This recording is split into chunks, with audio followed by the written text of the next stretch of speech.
الحمدللہ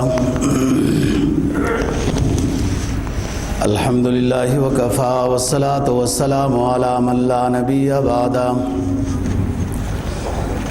وعلی آلہ واصحابہ الذین اوفوا عہدا الذین هم خلاصۃ العرب الاربع وخیر الخلائق بعد الانبیاء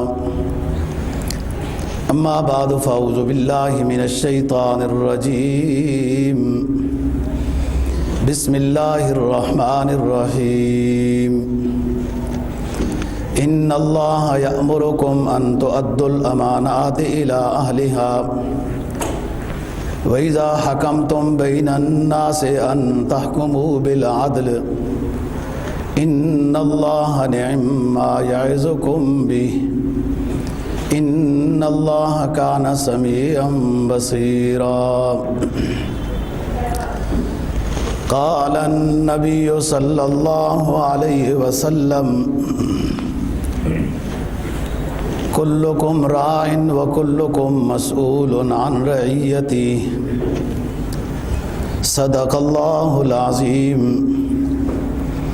وصدق رسولہ النبی الامی الکریم ونحن علی ذلک لمن الشاہدین والشاکرین والحمد للہ رب العالمین۔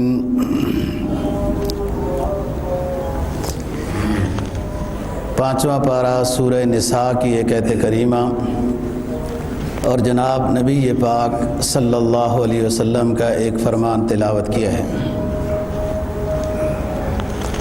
جس کا مفہوم یہ ہے، اللہ رب العزت فرماتے ہیں ان اللہ یأمرکم ان تؤدوا الامانات الی اہلہا، کہ اللہ تعالیٰ تمہیں حکم دیتے ہیں ان تؤدوا الامانات الی اہلہا،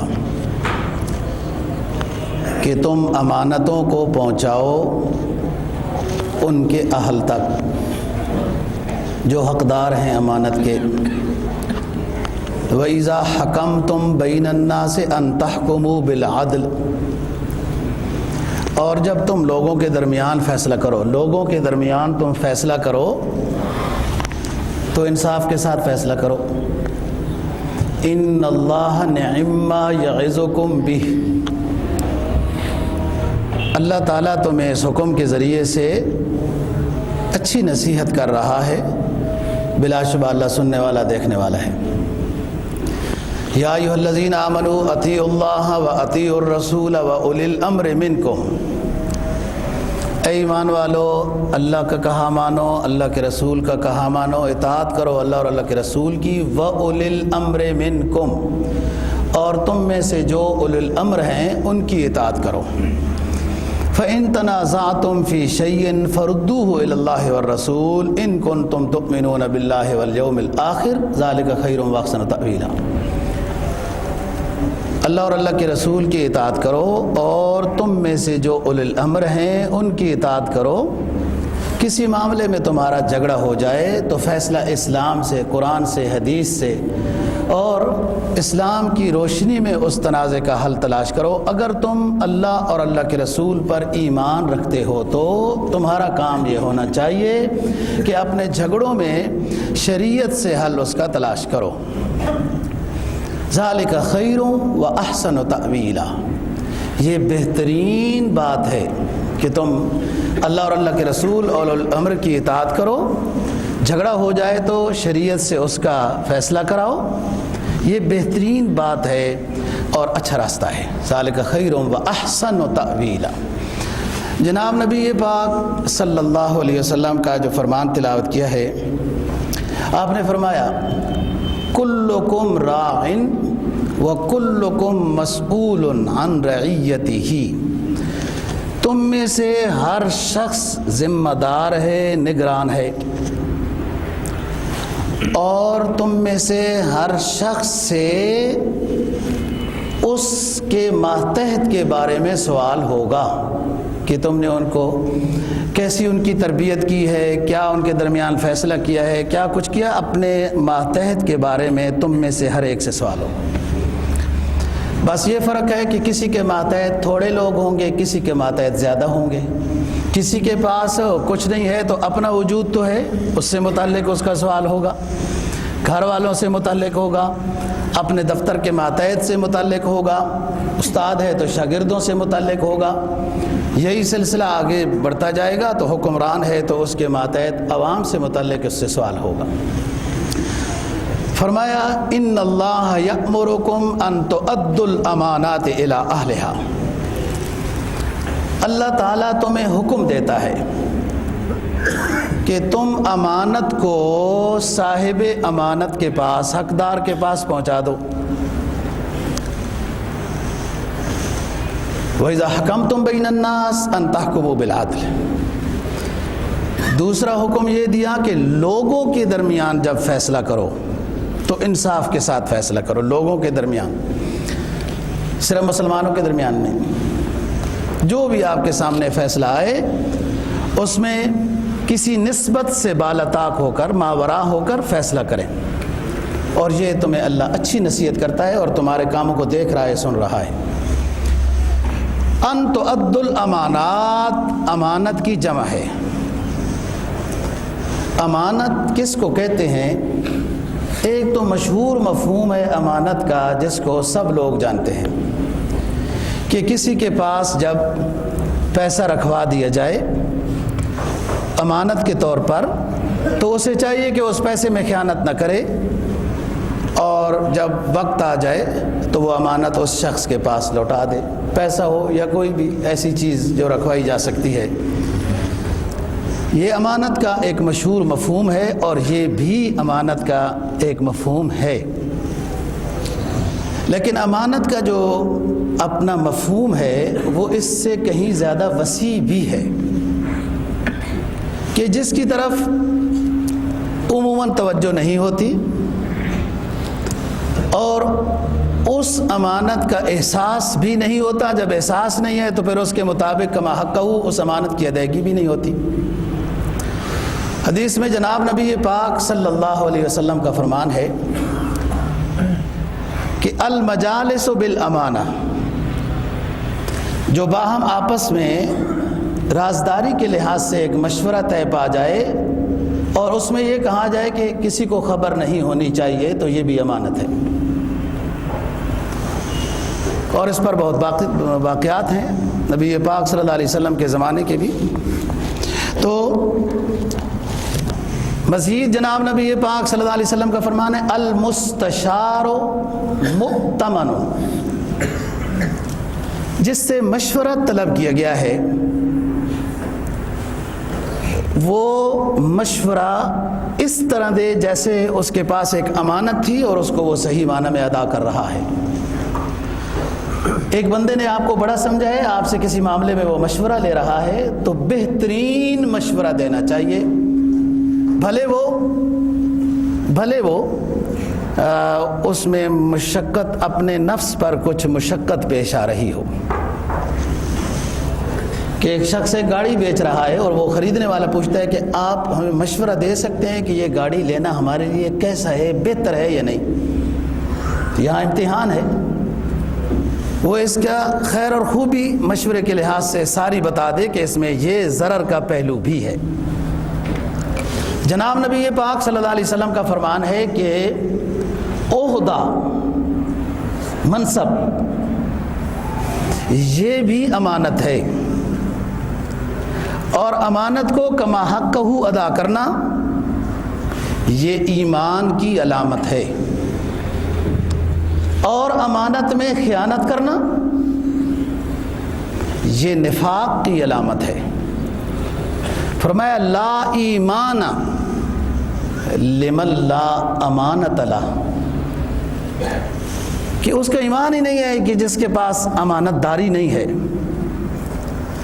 صحابہ کرام رضی اللہ تعالیٰ عنہ فرماتے ہیں کہ بہت کم کوئی سرکار دو جہاں صلی اللہ علیہ وسلم کا خطبہ ایسا ہوا کہ جس میں یہ جملہ آپ نے ارشاد نہیں فرمایا کہ لا ایمان لمن لا امانت لہ، کہ اس شخص کا ایمان نہیں ہے جس کے پاس امانت داری نہیں ہے، اور امانت میں خیانت علامات نفاق میں بیان فرمایا ہے کہ جو امانت میں خیانت کرتا ہے، باتوں میں زیادہ جھوٹ بولتا ہے،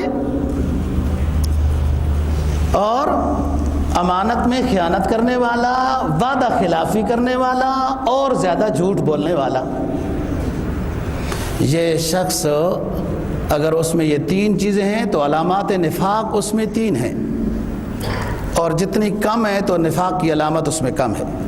اس حدیث میں یہ 3 باتیں بیان فرمائیں: وعدہ خلاف، امانت میں خیانت اور جھوٹ بولنے والا، یہ نفاق کی علامات ہیں۔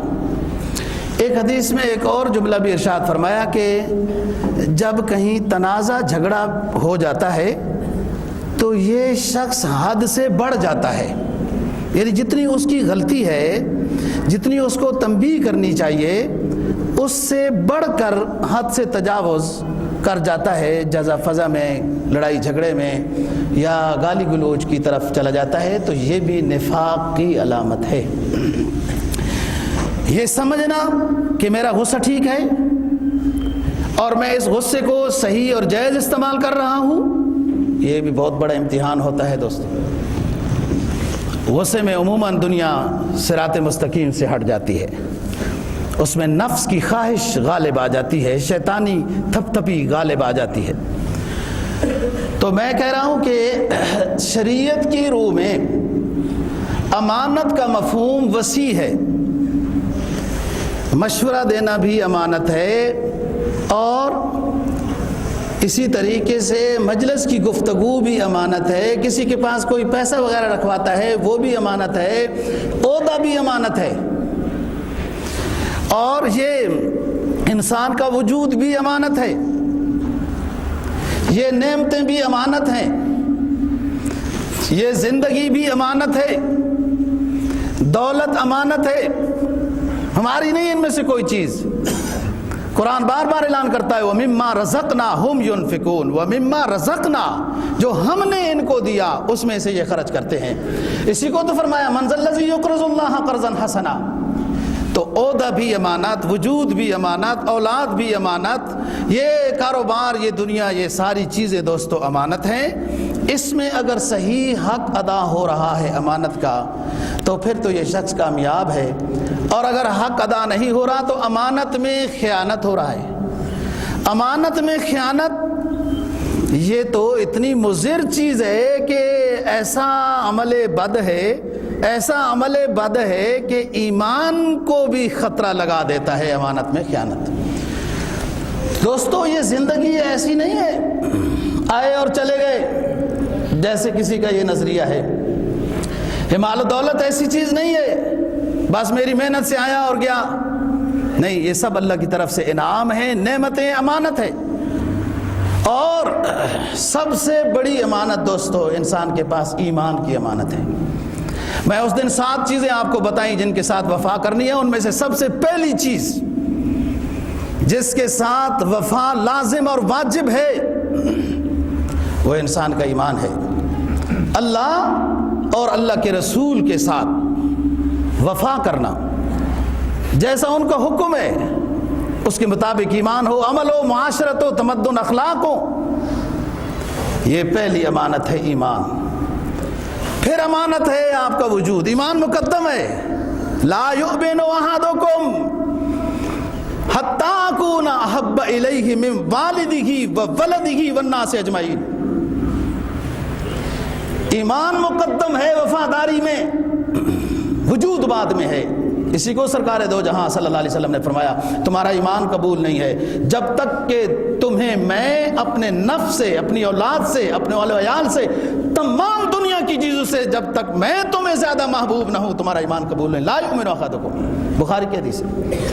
سب سے عمدہ وفا، سب سے اعلیٰ وفا، سب سے زیادہ وفا مسلمان کو اپنے اسلام کے ساتھ، ایمان و عمل کے ساتھ، اللہ اور اللہ کے رسول کے ساتھ، یعنی شریعت کے ساتھ ہونی چاہیے۔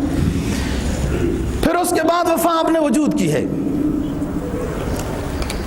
پھر جو بڑی ذمہ داری کی وفا ہے دوستو ایمان کے بعد، وہ ہے اپنے ملک کے ساتھ وفا۔ یہ ملک ہمارے پاس امانت ہے، اور اللہ کے ساتھ کچھ ہمارے اسلاف نے معاہدہ کیا تھا کہ اللہ ہمیں ایک ایسا خطہ عطا کر جس میں تیرا اور تیرے حبیب کا نام بلند کریں گے. یہ نعرہ بھی لگایا تھا جب پاکستان بنانے میں اسلاف نے قربانیاں دی اور نعرہ لگایا کہ بن کے رہے گا پاکستان، بٹ کے رہے گا ہندوستان. اور دشمن یہ نعرہ لگاتا تھا کہ بٹنے نہیں دیں گے ہندوستان، بٹنے نہیں دیں گے ہندوستان، بننے نہیں دیں گے پاکستان. اور وہ کہتے تھے کہ ہندو مسلم بھائی بھائی. مسلم لیگ کے رہنماؤں نے، پاکستان بنانے والے ان مجاہدوں نے یہ نعرہ لگایا کہ بن کے رہے گا پاکستان، بٹ کے رہے گا ہندوستان. اور ہندو مسلم بھائی نہیں، مسلم مسلم بھائی بھائی ہے، بھائی بھائی مسلم مسلم ہے. انما المؤمنون اخوہ. اور دنیا دو نظریاتی سسٹم کے ساتھ ہے آباد، ایک اسلامی نظریہ ہے اور ایک غیر اسلامی نظریہ ہے. ہم پاکستان اس لیے بنانا چاہتے ہیں کہ یہ اسلامی نظریے کے طور پر وجود میں لایا جائے گا اور اس میں اللہ اور اللہ کے رسول کا نظام ہوگا. یہ نعرہ لگایا تھا اور بڑے جوش کے ساتھ ان ایمان والوں نے نعرہ لگایا دوستو، بڑے جوش کے ساتھ، ایمانی جذبے کے ساتھ، حرارت ایمانی کے ساتھ انہوں نے یہ نعرہ لگایا تھا پاکستان کا مطلب کیا؟ لا الہ الا اللہ. یہ بہت بڑا معاہدہ تھا دوستو. اور بڑی مزے کی بات ہے کہ جب قائد اعظم محمد علی جناح رحمہ اللہ تعالی، لیاقت علی مرحوم، عبد الرب نشتر، خواجہ ناظم الدین، علامہ شبیر احمد عثمانی، ظفر احمد عثمانی اور علماء مجاہدین اسلام نے جب مسلمانوں کی صفوں میں مضبوطی پیدا کی اور دو نظریاتی تجزیے پیش کیے، تو اس وقت کانگریس یہ کہتا تھا کہ ایک ہی نظریہ ہے، بس ہندوستان ایک ہی قوم ہے، ہم ہندوستان ہیں، ہم ایک ہی قوم ہیں.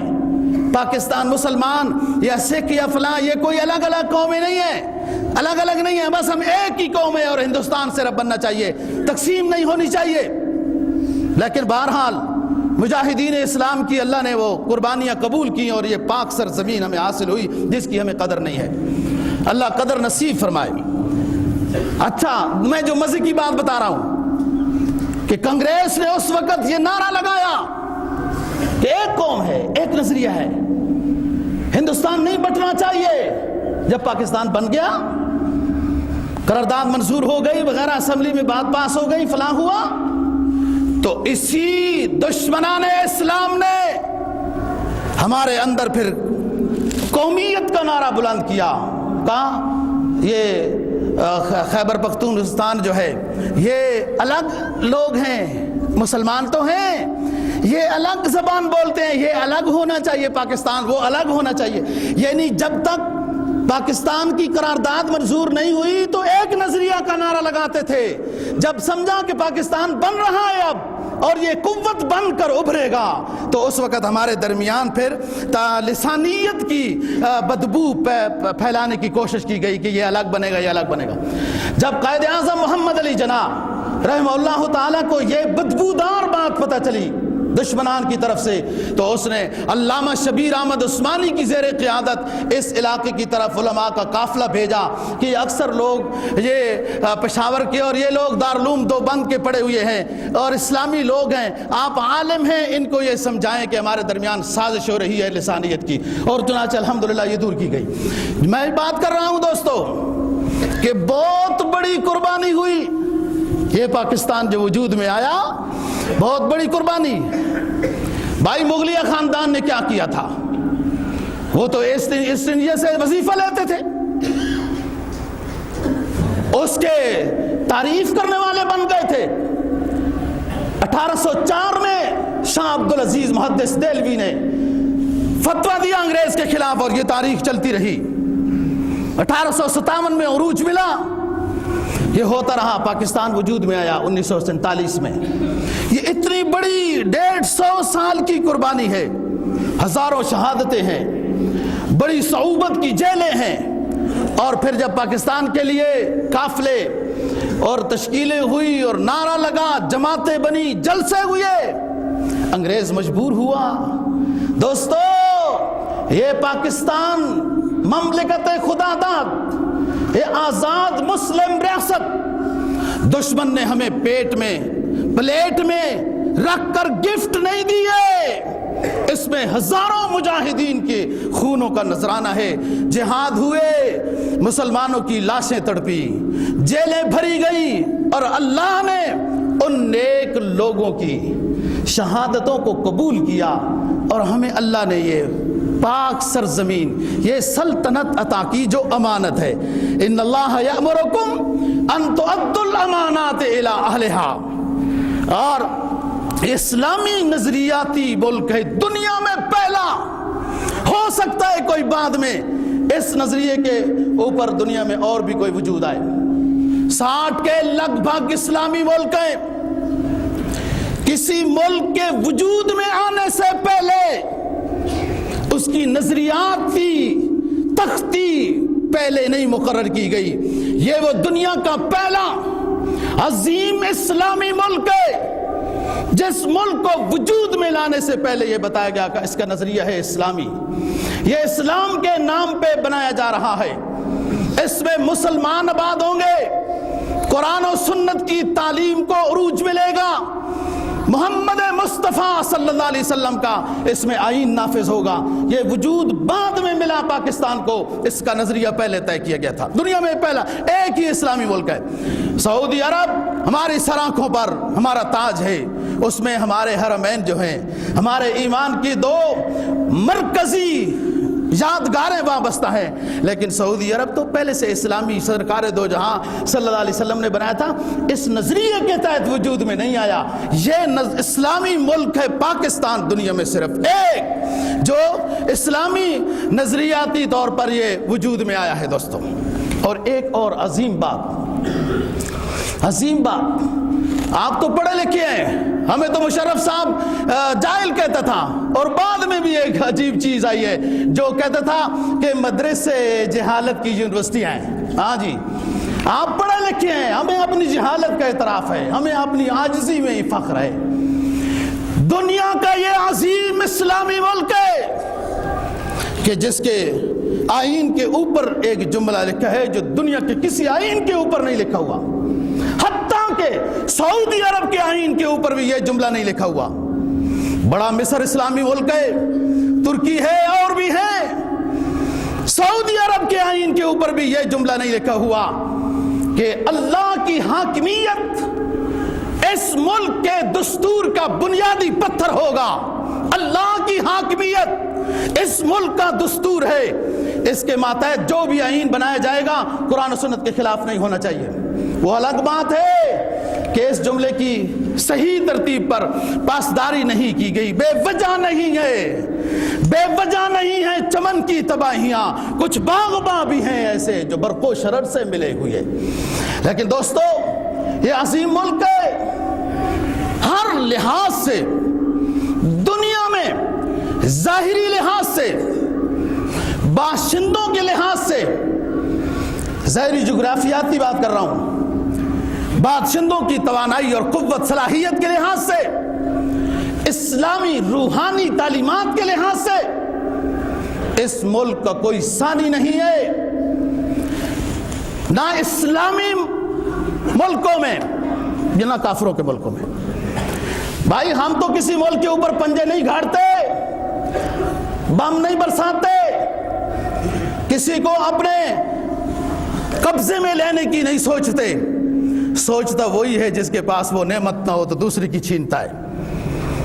بھائی، ہم تو کسی ملک کے اوپر غاصبانہ قبضے کا ارادہ نہیں رکھتے، نہ کبھی کیا ہے، نہ بم برسائے نہ برساتے ہیں، نہ ہمیں لالچ اور خواہش ہے، اس لیے کہ اللہ نے جو ہمیں نعمت دی، اللہ اس کی قدر نصیب فرمائے، اس میں سب کچھ ہے۔ تعصب کی نظر سے وہ دیکھتے ہیں، حسد کی نظر سے وہ دیکھتے ہیں، بغض کی نظر سے وہ دیکھتے ہیں جن کے پاس وہ نعمت نہ ہو، جن کے پاس وہ نعمت نہ ہو وہ اس کو دیکھتے ہیں، اس کا حسن دیکھیں، اس کے ندی نالے دریاؤں کی نشیب و فراز دیکھیں، اس کی زرخیزیت دیکھیں، اس کی سالمیت اور استحکام دیکھیں کہ باوجود اس کے کہ جیسے پاکستان بنایا جب ہو اسی وقت سے ہمیں کمزور کرنے کی کوشش شروع ہو گئی تھی۔ تاریخ پڑھے دوستو، پاکستان بن گیا، تقسیم ہو گئی زمین، 1 کروڑ کے لگ بھگ مہاجرین مسلمان وہ چلے ہندوستان سے پاکستان کی طرف کہ ہم ایسے خطے میں رہنا چاہتے ہیں کہ جو اللہ کے اور اللہ کے رسول کے نام پہ بنا ہے، ہم مسلمان ہیں، اسلامی ملک میں جا کے رہنا چاہتے ہیں۔ کیا بات تھی یار، انہوں نے اپنے گھر بار چھوڑے، زمینیں چھوڑی، باغات چھوڑے، کاروبار چھوڑے، رشتہ داریاں چھوڑی، جس میں پیدا ہوئے وہ ملک چھوڑا۔ وہ زمین بڑی پیاری لگتی ہے دوستو جس جگہ میں انسان پیدا ہوتا ہے، ہاں وہ سب کچھ 1 کروڑ کے لگ بھگ ہندوستان سے مسلمان پاکستان آئے اور ایک انسلا کپڑا بھی ساتھ نہیں لا سکے دوستو، جو لباس پہنا تھا وہ تھا۔ تاریخ پڑھیے، بارڈر کے اوپر ہندو اور سکھ کھڑے ہوتے تھے، مسلمانوں کی گٹھڑیوں کو تلاش کرتے تھے، اگر ان میں انسلا کوئی سوٹ بھی ہوتا تھا تو وہ لے لیتے تھے، چھین لیتے تھے کہ یہ پاکستان بنا رہے ہیں، ہماری مذاق بناتے تھے، یہ پاکستان بنا رہے ہیں، ننگا پاکستان ہوگا، ان کے پاس لباس تک نہیں ہوگا، بھوکا پاکستان ہوگا، ان کے پاس کھانے تک کے لیے کچھ نہیں ہوگا۔ یہ راستے میں ہمارے ساتھ ہوا، ریلیں بھری دہلی سے، لدھیانہ سے، جلندھر سے ریلیں بھری مہاجرین کی، جب لاہور میں پہنچی تو لاشوں کے ڈھیر تھے دوستو۔ یہ دشمنوں نے ہمارے ساتھ یہ کیا، لیکن یہ پاکستانی قوم اتنی بہادر قوم ہے، اتنی دلیر قوم ہے کہ اتنے نامساعد حالات میں بھی انہوں نے وقت کا مقابلہ کیا اور پاکستان کو اپنے قدموں پہ اس انداز میں کھڑا کیا کہ اسلامی دنیا میں یہ پہلا ایٹمی صلاحیت والا ملک قرار پایا اور دشمن کی آنکھوں میں بھی یہ ملک کانٹا بن گیا۔ یہ ایسی قوم تھی، اتنے مشکل حالات میں پاکستان وجود میں آیا۔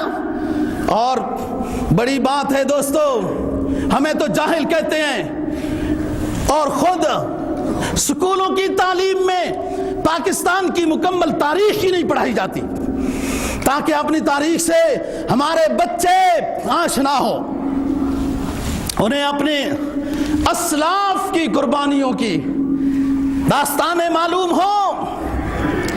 وہ کراچی کے درخت زبان حال سے آج بھی مسلمانوں کی، پاکستان والوں کی داستان رقم کرتے ہیں، جن کے نیچے چٹائیاں بچھا کر دفتر لگائے گئے، ببول کے کانٹوں سے۔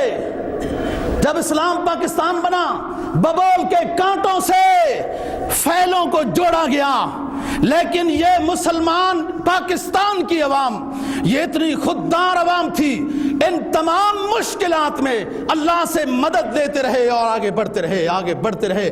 آج اللہ نے ہمیں وہ صلاحیت عطا کی ہے، وہ طاقت عطا کی ہے کہ دشمن ہمارے بارے میں کوئی برا نظریہ سوچ ہی نہیں سکتا کہ فوجی لحاظ سے مضبوط بن گیا ملک، استحکام کی طرف اور اقتصادی ترقی کی طرف چل پڑا، تو کبھی دشمن بم برساتا ہے لاہور میں، کبھی مزاروں پر، کبھی بازاروں میں، اور اس قوم کو وہ مایوس کرنا چاہتا ہے اور اسے پتہ نہیں کہ یہ قوم تو وہ ہے کہ سن 66 کی جنگ میں یہ تو اپنے سینوں سے بم باندھ کے کود جانے والے ہیں، تم کس طرح ہمیں بم برسا کر ہمارے ملک میں اس کو کمزور کرنا چاہتے ہو، یا ہماری عوام کو وہ کمزور کرنا چاہتے ہیں؟ مایوسی نہیں ہے، ہم اللہ اور اللہ کے حبیب کے ماننے والے ہیں، اور کچھ نہ ہو ہمارے پاس تو اللہ اور اللہ کا رسول ہے، یہی سب سے بڑی دولت ہے۔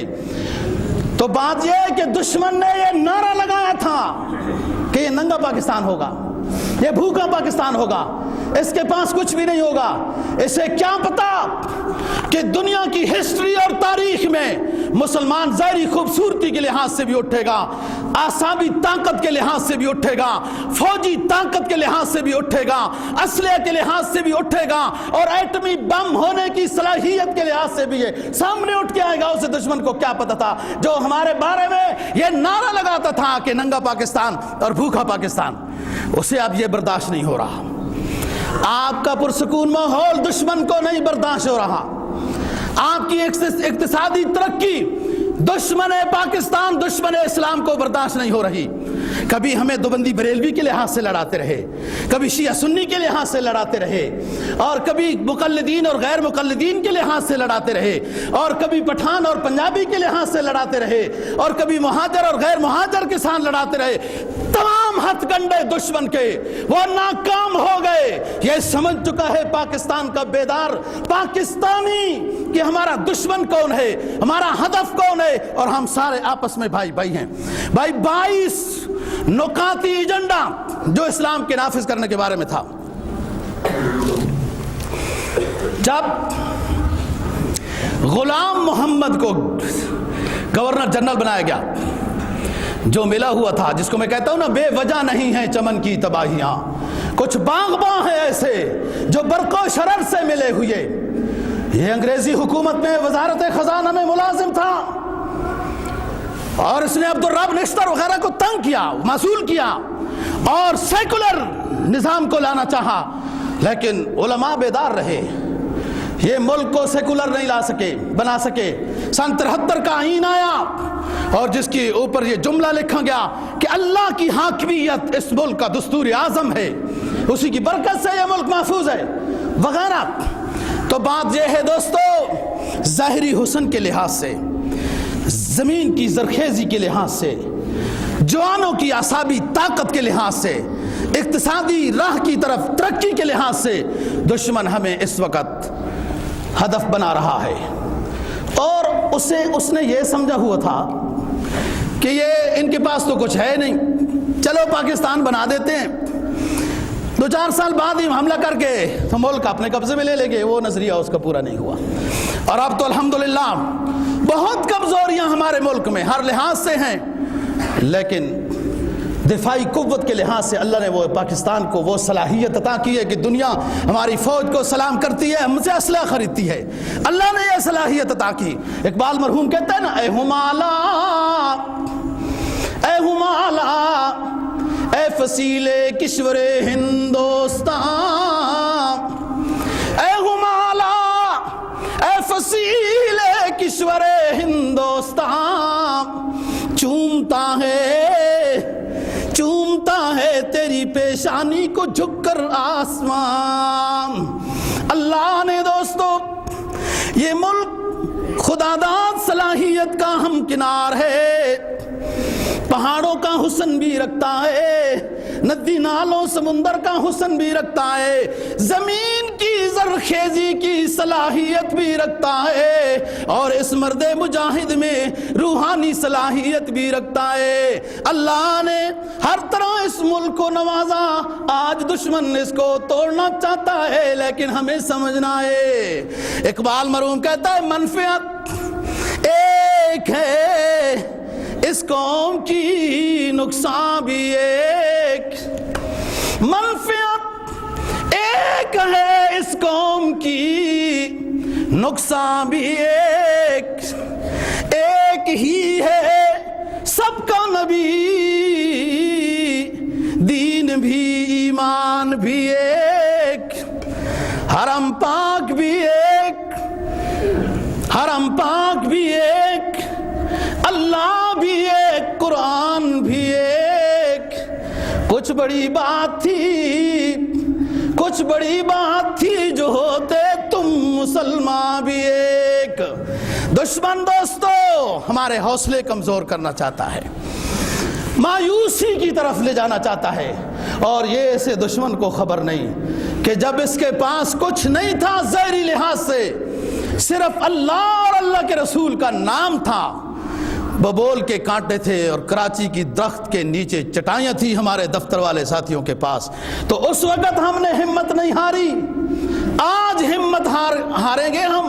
ہرگز نہیں۔ دوستو یہ ملک امانت ہے، جو میں بات کر رہا ہوں یہ انسان کا وجود امانت ہے، یہ ایمان امانت ہے، یہ نعمت رزق یہ امانت ہے، مال دولت کاروبار یہ امانت ہے، ساتھ ساتھ ایمان کے بعد سب سے بڑی امانت یہ پاکستان ہمارا اسلامی ملک ہے، یہ امانت ہے۔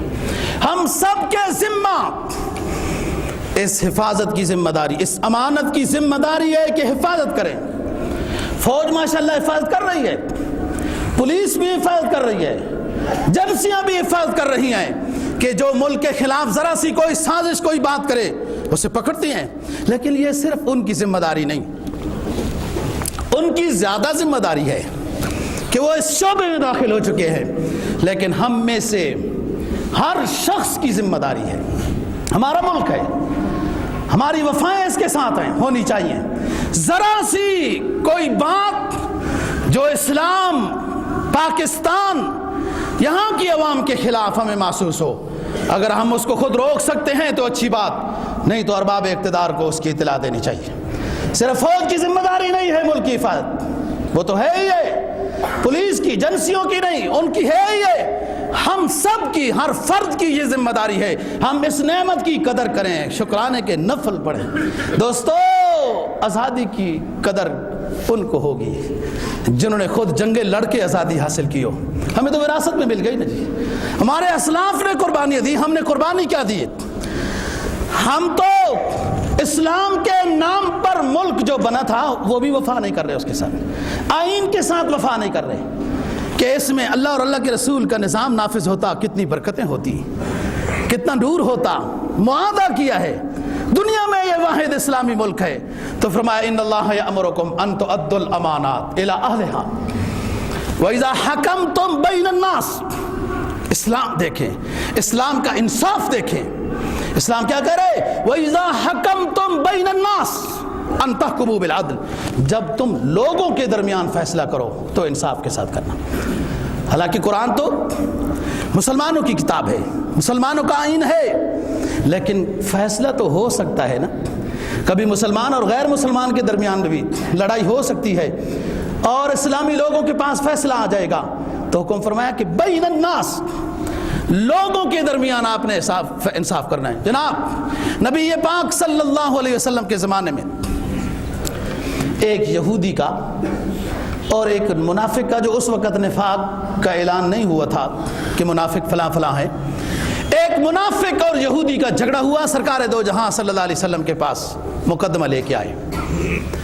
آپ نے جب باتیں سنی دونوں کی تو یہودی کے حق میں فیصلہ کیا۔ منافق کا نفاق بعد میں ظاہر ہوا، وہ مسلمان بظاہر سمجھ آ رہا تھا، وہ مسلمان ہو کے ظاہر ہوا تھا، یعنی ان تحکموا بین الناس بالعدل، لوگوں کے درمیان انصاف کرنا ہے، مذہب سے بالا تر ہو کر، زبان لسانیت سے بالا تر ہو کر، رنگ و نسل سے بالا تر ہو کر، انصاف کے ساتھ اسلام کہتا ہے فیصلہ ان تحکموا بین الناس بالعدل ان اللہ نعم ما یعظکم بہ ان اللہ کان سمیعا بصیرا، کہ اللہ تعالیٰ تمہیں بہت اچھی نصیحت کر رہا ہے کہ انصاف کرو، عدل کرو۔ انصاف، عدل وہ ایک عظیم دولت ہے کہ جس میں ملک کے اندر امن آتا ہے، امن کی رونقیں، امن کی بہاریں آتی ہیں ملک میں۔ فرمایا یا ایھا الذین آمنوا اطیعوا اللہ واطیعوا الرسول واولی الامر منکم، اے ایمان والو اللہ اور اللہ کے رسول کی اطاعت کرو، اللہ اور اللہ کے رسول کی اطاعت کرو، وَأُولِي الْأَمْرِ مِنْكُمْ، اور تم میں سے جو بڑے ہیں ان کی اطاعت کرو۔ بڑے کون ہیں؟ عبداللہ ابن عباس رضی اللہ تعالی عنہما اولی الامر کی تفسیر کرتے ہیں۔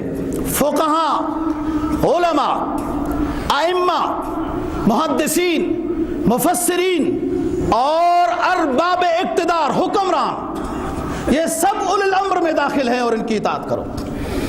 جب یہ شریعت کے مطابق حکم دیں، اور اگر شریعت کے خلاف حکم دے دیں، بھلے عالم دین ہو، امام مسجد ہو، محدث اعظم ہو اور بادشاہ ہو، شریعت کے خلاف حکم دے دے، تم نے نہیں ماننا، ایک انصاری صحابی رضی اللہ تعالیٰ عنہ کو رسول اللہ صلی اللہ علیہ وسلم نے امیر بنایا اور اس کے ماتحت ساتھیوں کو بھیجا کہ فلانے کام کی طرف آپ لوگ چلو۔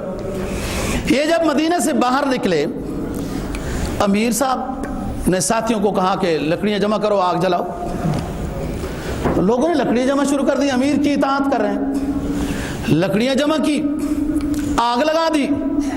امیر صاحب نے کہا سارے آگ میں کود جاؤ۔ ساتھیوں نے کہا امیر صاحب یہ کیسا حکم دے رہے ہو؟ بھائی ہم نے تو نبی کی غلامی اس لیے کی کہ اللہ ہمیں آگ سے بچائے گا، جہنم سے بچائے گا، آپ ہمیں آگ کے اندر کودنے کا حکم دے رہے ہیں۔ ساتھیوں نے انکار کیا اور رسول پاک صلی اللہ علیہ وسلم کی خدمت میں حاضر ہو گئے۔ عرض کیا امیر صاحب تھے ہمارے، انہوں نے ہمیں لکڑیاں جمع کرنے کا حکم دیا، پھر آگ جلانے کا، ہم نے جلائی، پھر کہا کہ اس میں گھس جاؤ تو ہم نے انکار کیا کہ یہ تو ہم نے اسلام مذہب اس لیے قبول کیا کہ اللہ آگ سے نجات دیتا ہے۔ یہ آگ میں نبی پاک صلی اللہ علیہ وسلم نے فرمایا کہ احسنتا، تم لوگوں نے صحیح کیا، اگر آگ میں چلے جاتے تو ہمیشہ آگ میں رہتے۔ امیر جب غلط حکم دے تو اس کی اطاعت نہیں کی جائے گی۔ اس وقت یہ جملہ ارشاد فرمایا لا طاعت لمخلوق فی معصیت الخالق، کہ مخلوق کی اس بات کو نہیں مانا جائے گا جو اللہ اور اللہ کے رسول کے حکم کے خلاف ہو۔